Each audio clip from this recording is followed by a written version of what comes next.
Hello everyone, welcome back to the Robert series, chapter 23. This is classification Sora. So this is the continuation of the 22nd chapter. और यहाँ पे सोरा के बारे में Robert और explain कर रहे हैं, सोरिक मैनिफेस्टेशन के बारे में एक्सप्लेन कर रहे हैं. So what is Sora according to the Robert and Hahnemann? तो रॉबर्ट के अकॉर्डिंग सोरा क्या है? Sora is considered to be the basic functional disturbance of the human organism.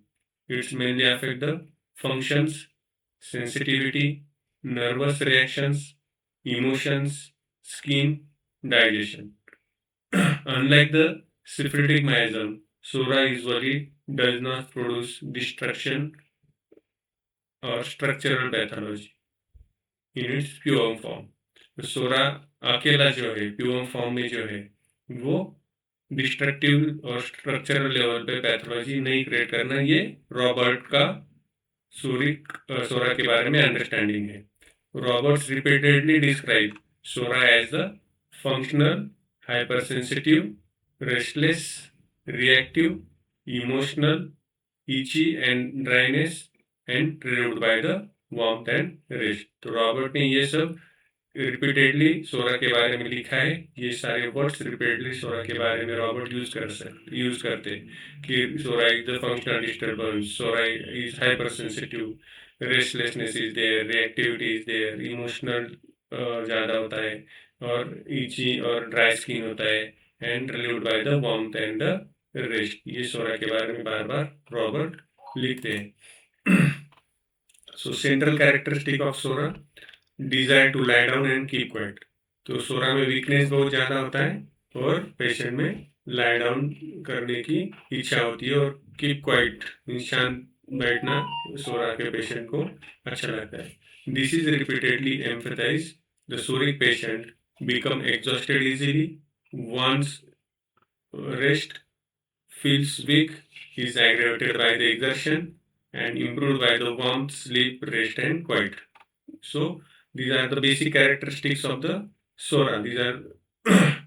This becomes a keynote for the whole miasm. तो keynote क्या है whole miasm के? सोरिक patient बहुत जल्दी एग्जॉस्ट हो जाता है, उसको रेस्ट की जरूरत पड़ती है, बहुत वीक फील करता है और aggravation by the exertion and warmth, sleep, rest and quietness से उसको अच्छा लगता है. These are the modalities of the Sora.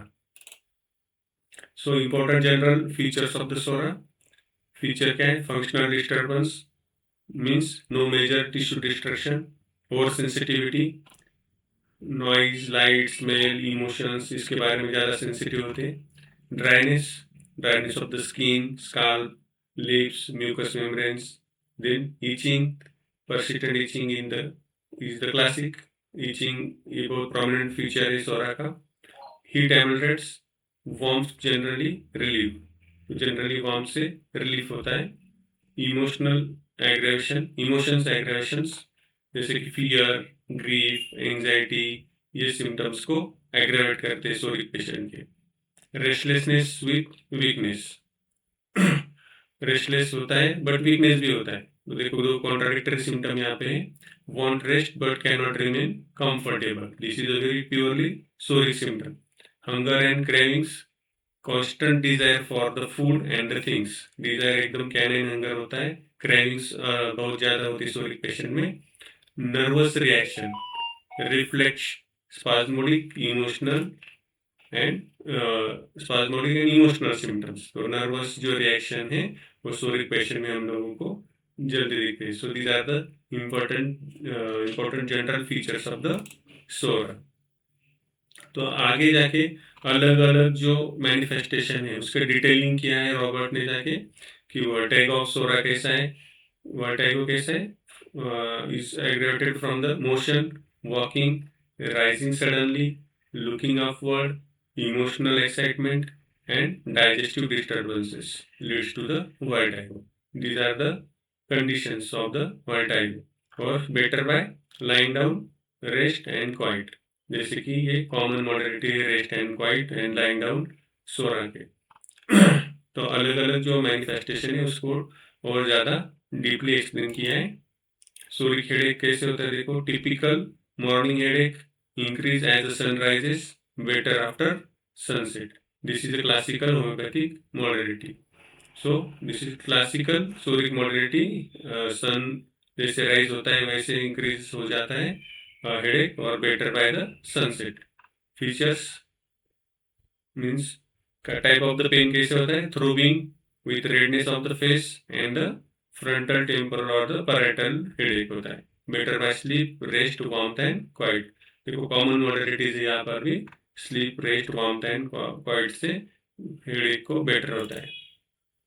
Skin of the psora, classical psoric skin, dry, rough, dirty looking, itchy, scaly, non suppurative. ये आप सब लोगों को मालूम है, बहुत बार आप लोगों ने पढ़ा है, इसको बहुत ज़्यादा एक्सप्लेन करने की जरूरत नहीं है. इम्पोर्टेंट क्या है इसमें, सोरल इज ईचिंग विदाउट मच पस. तो पस्टुलर ज़्यादा यहाँ पे इरप्शंस नहीं होते, जैसे कि यहाँ पे लिखा नॉन सपोरेटिव, लेकिन ईचिंग ज़्यादा होता है पेशेंट में. Eruptions mainly papular eruptions, eczema like, dandruff and scaly. Dryness के बारे में जो भी इरप्शंस है वो सोरा के अंडर आते हैं. Modalities, worst from the worse in evening, worse in open air, better by scratching and burning after the scratching. तो ओपन ईयर में और इवनिंग में ज़्यादा कंप्लेंट्स बढ़ते हैं सोरिक पेशेंट के, और स्क्रैचिंग से थोड़ा अच्छा लगता है बट बर्निंग से होता है आफ्टर स्क्रैचिंग. सबको मालूम है sulphur is called as the great antipsoric remedy. Why sulphur is called as the antipsoric remedy? Because psora and sulphur typically each other, typify each other. Means दोनों एक दूसरे के जो सिम्टम्स है, मीन्स सोरा का जो सिम्टम्स है वो बहुत सारे सिम्टम्स सल्फर के सिम्टम्स के साथ मैच करता है. इसलिए सल्फर को एंटीसोरिक और ग्रेट सोरिक रेमेडी बोलते हैं. Because sulphur patient shows dirty skin, burning, itching, heat, hunger, standing aggravation, morning diarrheas, and philosophical restlessness. So these are the symptoms of the SORA. और ये सारे symptoms, इसमें से maximum symptoms जो है वो सोरा के माइजम के symptoms के साथ मैच होते हैं. इसीलिए सल्फर को एंटी सोरिक रेमेडी या ग्रेट सोरिक रेमेडी बोला जाता है. Digestive features of the psora, digestion के ऊपर फिर सोरा के मैनिफेस्टेशंस कैसे होते हैं. देखो ये अलग अलग मैनिफेस्टेशन आपको पूछे जा सकते हैं एग्जाम्स में, कि headache of the psoric patient, digestive features of the psora, ऐसे अलग अलग मैनिफेस्टेशन आपको शॉर्ट नोट के लिए पूछ सकते हैं. तो digestive features of the psora, constant hunger even after eating, खाने के बाद भी पेशेंट को भूख लगती है. Craving for the sweets, acids, spicy food, fried food, highly seasoned food, but what they crave often disagree with them. Craving तो भरपूर होता है पेशेंट को, बहुत सारे स्पाइसेस, फ्राइड फूड, स्वीट्स के बारे में क्रेविंग्स होते हैं, बट वो खाने पे तकलीफ भी होती. This shows poor assimilation, functional digestive weakness. क्योंकि एसिमुलेशन जो है, डाइजेशन जो है वो प्रॉपर नहीं होता है, फंक्शनल डिस्टर्बेंसेस होते हैं उनके डाइजेशन में. So these are the digestive features of the psora. Importance psoric digestive symptom. Digestive symptom क्या क्या पेशेंट में आते हैं, देखो bloating is the very common and most we can find in the most of the patient. उसका meaning है functional gastric disturbance. Functionally gastric disturbance होता है, उसकी वजह से ब्लोटिंग होता है. Water rush, hyper acidity, heartburn, functional irritation, weak bone feeling, that is nervous gastric weakness, morning diarrhea. This is a classic soric trait. Alternating constipation and diarrhea. This is also again the functional instability. So gastric या digestive symptom जो है वो mainly क्या है, bloating है, water rush, heartburn, weak bone feeling, morning diarrhea and alternate diarrhea with constipation.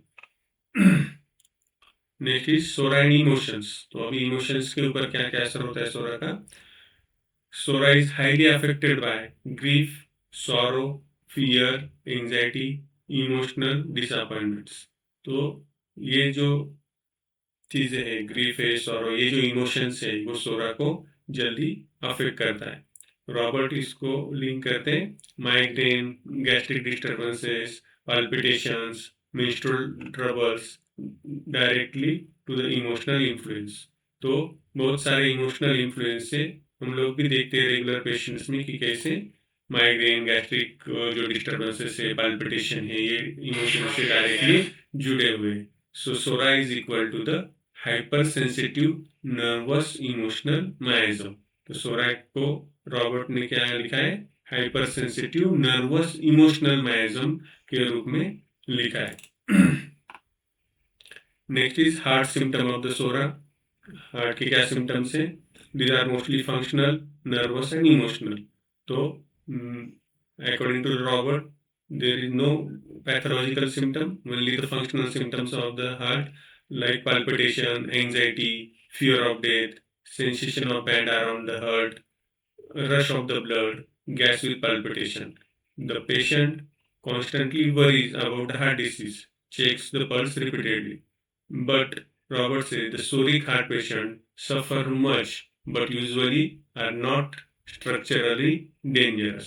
तो structural changes heart के होते नहीं है, बट फंक्शनल चेंजेस बहुत सारे हैं और उनके सिम्टम्स पाल्पिटेशन, एंजाइटी, फियर, एकदम गैस डिस्टेंशन होता है और फिर पाल्पिटेशन होते हैं पेशेंट में, और उसकी वजह से एकदम पैनिक स्टेट में पेशेंट कभी कभी चले जाते हैं। कॉन्स्टेंटली हार्ट के बारे में इन्वेस्टिगेशंस करते हैं, पल्स चेक करते रहते हैं रिपीटेडली, ब्लड प्रेशर चेक करते रहते हैं repeatedly. These are the heart symptoms of the psora. Respiratory features, respiratory में क्या है? सोरिक कफ जो होता है वो कैसे होता है? Dry, teasing, spasmodic and irritating. Most of the time psora में ड्राई टीजिंग कफ होता है, स्पाज्मोडिक होता है। एक्सपेक्टोरेशन जो होता है, अगर है एक्सपेक्टोरेशन तो स्कैंटी है, म्यूकस है और नॉन डिस्ट्रक्टिव है। Again the functional more than the pathological. Year and I features, eyes were sensitive to light, worse morning sunlight, spots before eyes, no destructive pathology. Ears में more sensitive to sound, dry canal, scaling and functional irritation. Again nervous hypersensitivity dominants. यहाँ पे hypersensitivity है, कोई ज़्यादा destructive pathology नहीं है। Abdomen and bowel, distension, bloating, emulsion by the heat, diarrhea, morning from overeating, painless, offensive, spasmodic। देखो diarrhoea का character कैसे दिया है? मॉर्निंग डायरिया है, कॉजेशन ओवरईटिंग हो सकता है, पेनलेस डायरिया होते हैं ज़्यादातर और ऑफेंसिव होते हैं एंड स्पास्मोडिक पेन होता है अगर हुआ तो स्पास्मोडिक। अमल्ट्रेशन आफ्टर स्टूल, और स्टूल के बाद पेशेंट को ठीक लगता है। इलिमिनेशन से सोरिक पेशेंट को ठीक लगता है। Constipation, hard small dry stools, no urge, urge नहीं होता है, हार्ड ड्राई स्टूल होता है।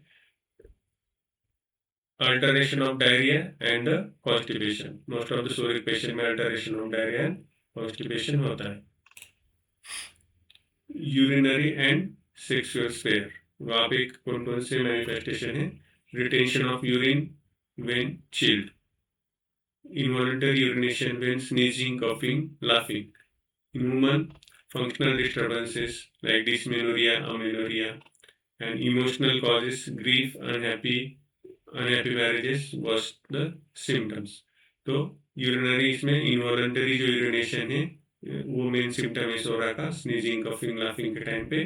और फंक्शनल डिस्टर्बेंसेज जो है फीमेल के डिस्मेनोरिया, अमेनोरिया जैसे, वो सोरिक मैनिफेस्टेशन के अंडर आते हैं। Psoric thermal state, important keynote, better by the heat. जो सोरिक थर्मल स्टेट है जो वो है specially better by heat. Example, warm application helps, warm drinks help, warm relieves the pain and cold aggression. तो usually psora को जो है cold से एग्रेशन होता है और वार्म से अमल्ट्रेशन होता है। Psora and restlessness, interesting condition, weakness and restlessness together. तो देखो सोरा में वीकनेस भी बहुत होता है बट रेस्टलेसनेस भी होता है। वीकनेस है फिर भी वो एक जगह पे बैठ नहीं पाता है। Robert says patient want rest yet can not remain comfortable. तो रेस्ट तो चाहिए बट रेस्ट पोजीशन में वो कंफर्टेबल फील नहीं करता है, उसको मूव करने की जरूरत पड़ती है, रेस्टलेसनेस होता है वहां पे। Next is psora does not produce destruction. This is purely the interpretation of Robert का कहना है कि सोरा जो है वो फंक्शनल डिस्टर्बेंस है, no ulceration, no deformity, no tissue destruction. The structural pathology usually indicates the syphilitic and zygotic miasm or mixed miasmatic involvement. तो this is purely Robert understanding. इसको एक हाइपोथेसिस के ऊपर रॉबर्ट ने पेश किया है. नेक्स्ट चैप्टर में हम इसको देखेंगे कि कैसे सोरा और डिफिशियंसी मीन्स रॉबर्ट का जो कहना है कि फंक्शनली डिस्टर्बेंसेस है या डिफिशियंसी है, वो कैसे हाइपोथेसिस रॉबर्ट ने दिया है, वो नेक्स्ट चैप्टर में हम देखेंगे. Psora as the mother of diseases. Robert calls Sora the mother of all diseases, meaning the most chronic diseases expression begins as functional imbalance, hypersensitivity, nervous emotional disturbances. Later deeper miasm may produce pathology. तो most जो chronic diseases है वो functional imbalance से शुरू होते, means जैसे कि सोरा से शुरू होते, hypersensitivity और nervous emotional disturbances जो कि सब सोरा के कैरेक्टरिस्टिक है. तो most of the chronic disease की शुरुआत फंक्शनल से होती है, हाइपर सेंसिटिव से होती है, इमोशनल डिस्टर्बेंस से शुरुआत होती है. सो शुरुआत ही इसी से होती है and these are all the psoric manifestation. इसीलिए the mother of all diseases लिखा है. Later on it passes to produce the more deep pathological changes, but the beginning is from the functional imbalance. So the psora is called as the mother of all diseases. तो important modalities of the sora: worst from the cold, better by the heat; worst from motion, better by the rest; emotional excitement से worst है, quiet sitting या quiet से better है; morning aggression है, sleep amelioration है; standing aggression है, lying down amelioration है; stand open ear से aggression है और warm से amelioration है. These are the common modalities. तो clinical picture of a psoric patient. तो क्लिनिकल पिक्चर कैसे होगा किसी भी सोरिक पेशेंट का? Imagine a patient who is thin और weak, very anxious, itchy or dry skin, hungry all the time, bloating after the eating, emotionally sensitive, headache worst morning, desire for the warmth, tired but restless, oversensitive to smell, light and noise. So imagine करो कि ये सारे symptom एक patient में है. This is the classical सोरिक constitution. तो एक image भी मैंने क्रिएट करा है आप लोगों के लिए. तो यहाँ पे हम लोग देख सकते हैं थिन और weak patient, anxious, itchy and the dry skin, hungry all the time, bloating after eating, emotionally sensitive, headache worst in the morning, desires warmth and tired but restless, oversensitive to the smell, light and noise. This is the classic Soric constitution. Philosophical understanding क्या है इस chapter का? Robert के बारे में Robert क्या लिखते हैं यहाँ पे? Robert sees psora as disturbance of the equilibrium. Robert का कहना है कि सोरा जो है वो एक डिस्टर्बेंस है एक इक्विलिब्रियम में. एग्जैगरेटेड सेंसिटिविटी, जो सेंसिटिविटी है वो अल्टर हो जाती है. फंक्शनल डिसहार्मोनी, फंक्शन जो है वो डिस्टर्ब हो जाते हैं, पैथोलॉजिकल चेंजेस नहीं आते जल्दी से. इमोशनल इंस्टेबिलिटी, इमोशनल इंस्टेबिलिटी से सोरिक मैनिफेस्टेशन आते हैं. डिस्टर्ब वाइटलिटी, और ये सारी चीज़ों की वजह से वाइटलिटी डिस्टर्ब होती है और फंक्शनल लेवल पे डिसीज की शुरुआत होती है. This is more dynamic and functional than the structural. तो रॉबर्ट कहते हैं कि ये सब डायनेमिक है बट फंक्शनल लेवल पे है, स्ट्रक्चरल लेवल पे और पैथोलॉजिकल लेवल पे ज़्यादातर सोरा में मैनिफेस्टेशन नहीं दिखते. This is why homeopathy focuses on sensation, modalities, cravings, emotions and functional disturbances rather than the pathological one. तो इसीलिए होम्योपैथी सेंसेशन, मोडालिटीज, क्रेविंग्स और इमोशंस और फंक्शनल डिस्टर्बेंसेस ये सारा इन सारी चीज़ों को इम्पोर्टेंस देती है और टोटलिटी ऑफ द सिम्टम्स को इम्पोर्टेंस देती है रादर देन द पैथोलॉजी. सिर्फ पैथोलॉजी को इम्पोर्टेंस नहीं देती है, जो पैथोलॉजी सेकेंडरी है, पैथोलॉजी बाद में आता है. सो this is the understanding of Sora of the Robert. तो और आगे जाके रॉबर्ट इसको एक अलग लेवल पे लेके गए, एक अलग हाइपोथेसिस रॉबर्ट ने क्रिएट किया है, उसके बारे में हम नेक्स्ट चैप्टर में देखेंगे. Thank you very much.